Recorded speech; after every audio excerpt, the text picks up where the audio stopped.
Universities create grant level funding and spending plans to generate visibility into income and expenses over the life of a grant. Here you can gain big picture clarity into your overall research portfolio to position of your organization and move more effectively to compete for and secure more grants and contracts. You may decide initially to start off in a dashboard looking at the visual analytics of your revenue sources. You can drill into that if you choose into any area you choose and be able to get to the level of detail that you wish.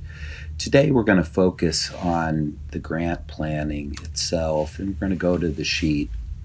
So within this restricted grant funding sheet, you'll see a number of entries. We're looking at the total university, all the particular grants associated with that, start dates, end dates, and how the revenue is coming in.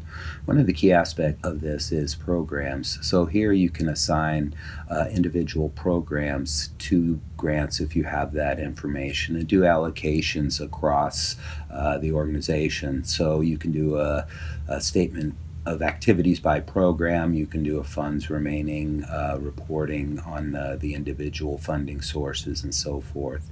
It's very easy to create a brand new row in here to plan for the future. So I may copy a row and then change the dates and make projections in here. And as you notice, I can come over and add a probability on here for grants that we have not secured yet. So in this case, I think there's a 50% chance of this being awarded. I can change that. You can see the forecasted amount automatically updates. This gives you a visibility into the estimated funding you're going to have, and you can associate all the resources required for that program in advance to plan for it into the future. You may also take this one step further and look at some reports here. So in this case, we created a report called Restricted Grant Funding that itemizes the individual grants when the revenue streams are coming in.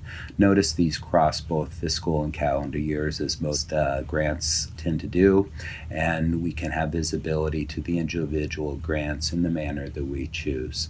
I hope this was helpful today.